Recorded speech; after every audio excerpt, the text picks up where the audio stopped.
Well, GE is a fascinating study. We study GE for the same reason that we read the rise and fall of the Roman Empire, because we're fascinated with what happens and very worried if it applies to our society, or in the case of GE, our own company. So studying GE and other great, large, successful companies that later failed gives us all kinds of ideas on how we can make our own companies better. Right now it looks like GE is going to kind of stagger through, but they've come a long, long way from where they've been. In 1981, when Jack Welch took over GE, it was an okay company, but he proceeded over the next 20 years to make it a fantastic company. And he did two very major changes, both of which kind of broke the rules at the time, and both of which were tremendously successful.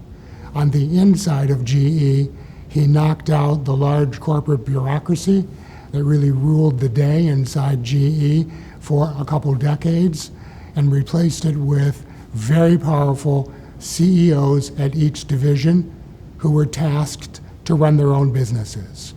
That was a very different thing to do in large corporations in the early 80s, and he was dead set on doing that regardless of what happened. It turned out to work out very well, and presidents of GE divisions went on to have a reputation as people who could run a business anywhere.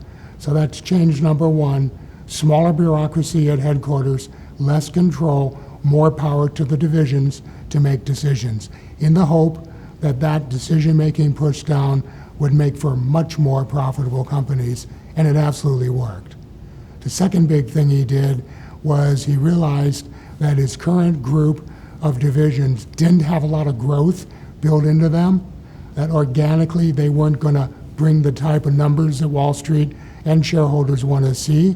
So he went on an acquisition spree of sorts, slowly at first, looking to buy very special companies at very good prices that could add the growth that Wall Street wanted to his existing company. In 2001, Jack Welch was ready to retire, and he asked the board for one more acquisition, believing that acquisition would be great as a transition to his hand-picked successor, Jeffrey Immelt.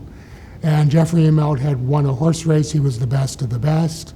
That acquisition didn't happen, but Immelt took over right on time.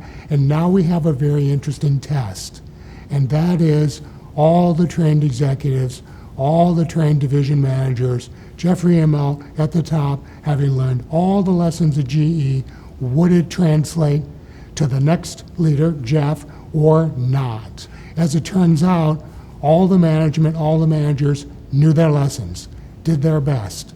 But under Immelt, GE did not do well. And that causes us to think, what piece of the puzzle fell out? What didn't work when all this great management was there and running well, but GE still faltered? And the answer was back to Jack Welch's strategy. It turns out that over his 20-year run, everything he set out to do with strategy was still there, could be done, worked well. But little by little, competitors listened to the GE success story and picked up the pieces they could to take it home for themselves. So two large groups of competitors came on the scene to take away from GE some of the things that made it a success. And those two competitors were, number one, other big companies came in to find a seat at the table for acquisitions, and number two, the growth of the private equity world. Private equity was around a long time, but by around the mid-90s, had picked up a lot of steam, a lot of lessons, done a lot of good deals, and had the ability to raise huge amount of capital and attract very good management teams. And that gave them a seat at the table when GE was the only one there in the past.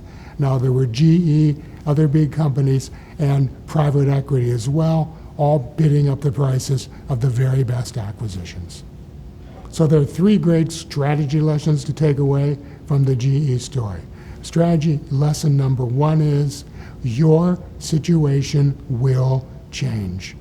There will be an end of history for your great strategy. When we look at GE, General Motors and Sears, they all fiddled away past the end of history for their respective strategies and paid the big price.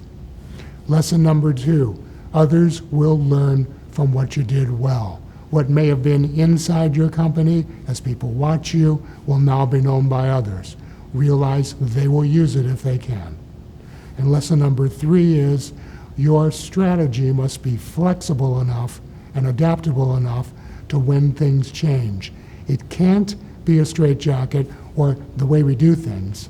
What it really has to be is a decision process to look at the world, to look at yourself, to look at your competitors, and figure out what you're going to do next, not just what has worked in the past. Because probably what has worked in the past is going to go away. So one of the great lessons from these 3 ideas of strategy or GE is to begin to think about them outside of GE. Think about them with big, giant companies like Google or like Apple or like Amazon today. What are they counting on? What do they need in their pipeline? Where is their growth coming from? I'll guarantee you they're not immune to the end of history as these 3 legacy companies, GE, GM, and Sears were, all 3 of which were wildly successful in their day, and all 3 of which we have watched crumbled. What GE has to realize today going forward is the basic lesson that you got to think about what you have now, what pieces you have on the chess table now that are powerful versus your competitor. What happened in the past is in the past. Yesterday's strategy is gone.